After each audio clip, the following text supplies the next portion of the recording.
Morning Year 10, today is lesson 7 of your speaking and listening unit, and your learning objective today is how can I use paralinguistics to help improve my speech? So as always, you're going to do your work in your English book, or if you're using a Word document. So today's date please, and then write out your learning objective. How can I use paralinguistics to help improve my speech? Remember to pause the video as you're completing the tasks, or going to watch a YouTube video, and then restart it again as soon as you're ready. So let's move on to your do now task. So today we're going to improve your speech, not using our usual kind of editing and proofing skills where you look at the words that you used or how you structured your sentences. That'll be coming next lesson. Today we're going to look at how your speech is interesting and engaging for your audience. So do a subheading for me called Do Now, and there are a few tasks to complete. So we're going to have a look at what paralinguistics is and what paralanguage techniques you can use. So 1A then for your Do Now asks the question, what paralanguage technique do you think is shown in this picture? So we're looking at paralinguistics. This picture represents one of the paralanguage techniques that you can use. What do you think it is? What is this man doing? Write the answer in your book. So you can pause the video whilst you're doing that. Then you've got one other thing to do for your Do Now before we get on to looking at your speech. Okay, so the second part of your Do Now task is to watch this YouTube clip. As always, the YouTube clip links plus these tables that you can edit directly are provided to you on a Word document, which you are accessing via your email or your OneDrive, however your work's being sent to you. So this YouTube video shows different paralanguage techniques, all using examples from the TV series Friends. So in my opinion, they're quite funny.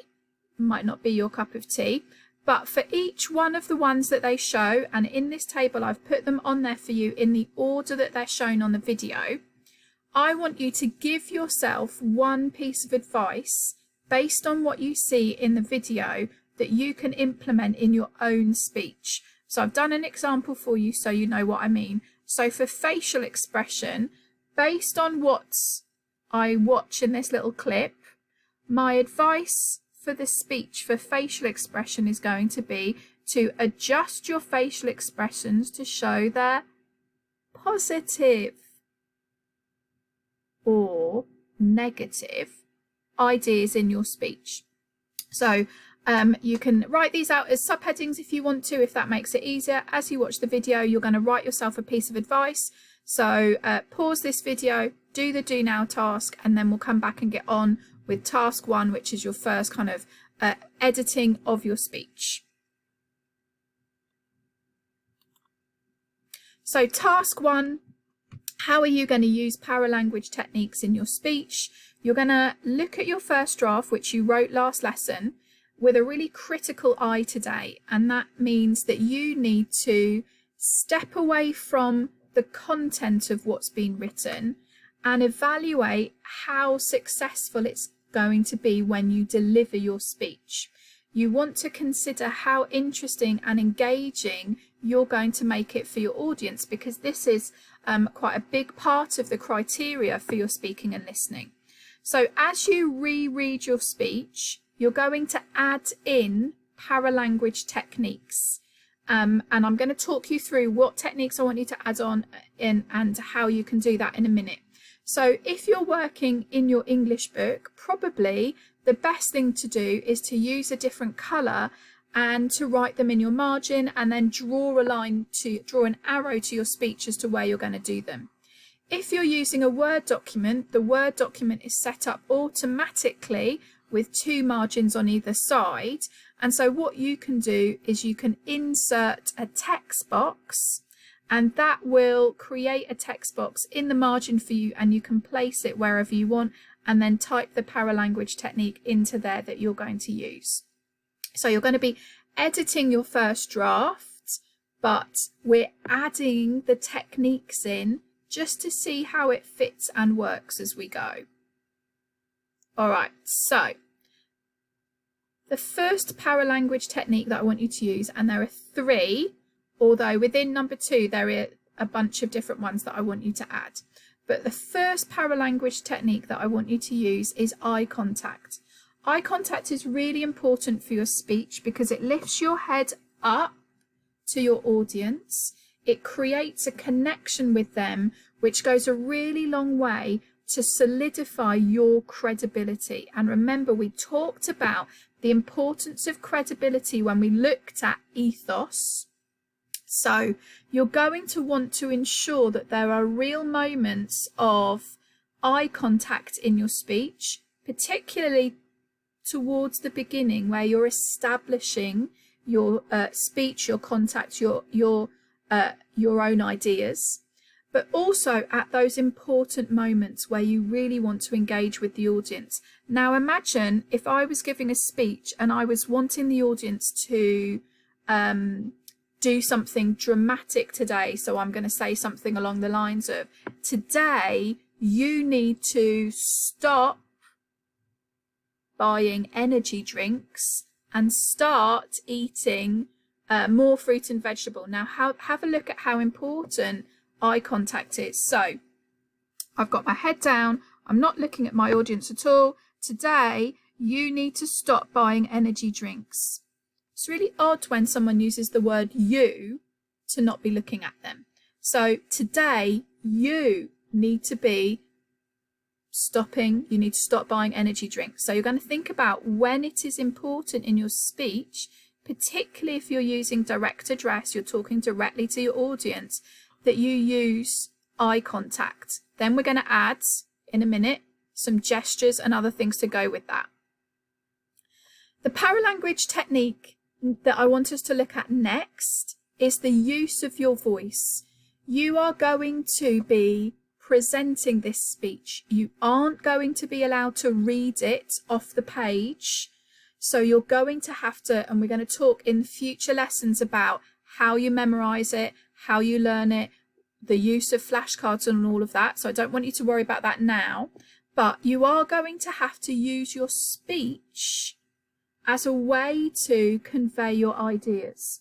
So we're going to look at pitch, volume, and pauses. So the pitch of your speech is the highness or the lowness of your voice, of your tone. So pitch is really useful when you are doing exclamations. And so when we are shouting, our pitches often will go slightly higher. If you're female, they might go lower if you're male. When you're asking questions, you often raise the pitch of your voice at the end to indicate the question mark. So, how has your day been? And it goes up at the end, or, you know, I can't think of one. So you're going to have a look at your speech, and you're going to think about, if you're asking lots of rhetorical questions, should you be practicing your pitch? If there are exclamations, if you've got some really dramatic moments in your speech, then you're going to be want to adjust the pitch as you go. Then you're going to look at the volume of your speech. Now, I'm not expecting a speech where people suddenly start shouting, partly because when you're presenting a speech to the class, that will cause the class to laugh and that might throw you off your game.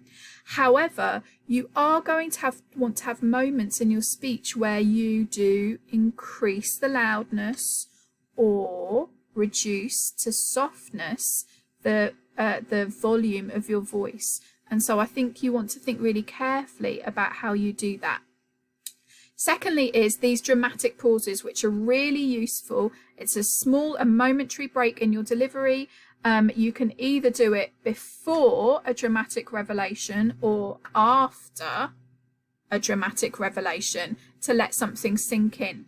So I want you to put at least one incident of all of these 3 different voice paralanguage techniques in your speech. So one moment where as you're delivering it, you're going to be thinking about your pitch. One moment where you're going to be thinking about your volume. One moment where you're going to be adding in a pause. Okay, the last one, and it probably won't come as a surprise with you, particularly if you're in my class, you know that I talk with my hands, is that we're going to add some hand gestures or gestures in to your speech. Gestures are really useful to stop you being static, completely stationary in your speech. They're really useful for emphasizing or stressing a point or adding life. Also, if you plan your gestures, you're less likely to do a lot of the kind of nervous fidgeting that students suffer from when they're speaking. And if you rehearse your gestures, no matter how silly you feel, that will go some way to helping you get over not only the nervousness of saying your speech, but the whole kind of uncomfortableness of what you do with your body whilst you're giving your speech. So I want you to include at least 5 examples of gesture in your speech. Again, remember, you're going to use a different colour or in a text box. And I've got some examples here for you of how that might work. And so you've got, I mean, obviously we've got pointing, and I've talked about the clenched fist. I've talked about shrugging before to show confusion. Then we've got this whole kind of an open stance that shows a kind of connection with the audience. We've got the idea of if you're referring directly to yourself, you can look at yourself.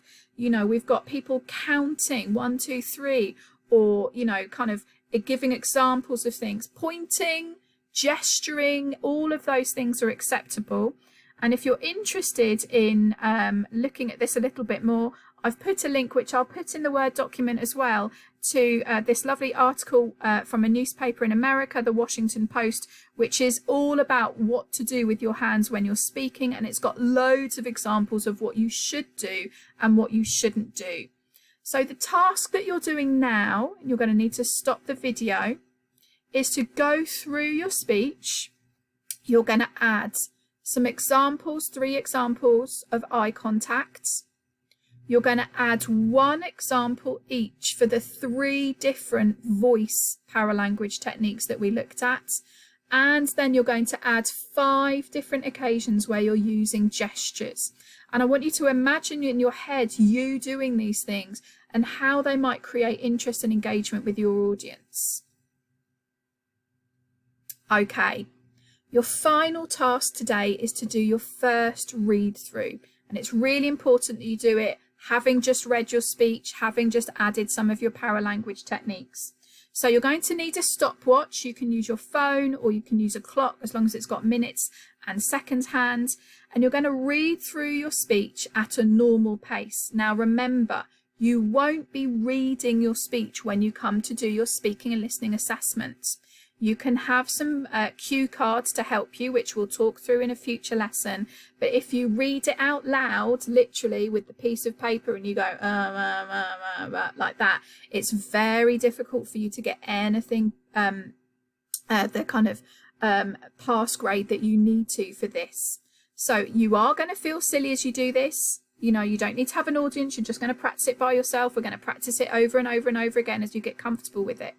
Today, I want you to, so you're going to stand up, you're going to have your speech ready, you're going to hit start on your timer, you're going to do your speech, add your gestures in, and you're going to time your whole speech. It's really important for you to time it so you know how fast or slow you speak. You need 5 minutes. You might need to use some of your homework time to add additional text into your speech. If it's not up to 5 minutes when you're reading it, then when we've reduced it down and you're memorizing it, it won't be anywhere near 5 minutes. Finally, I've got some optional links here if you're interested in paralinguistics, but you really do need to focus on adding these in so that you are giving life to your speech. So that's your work for today. Have a good day.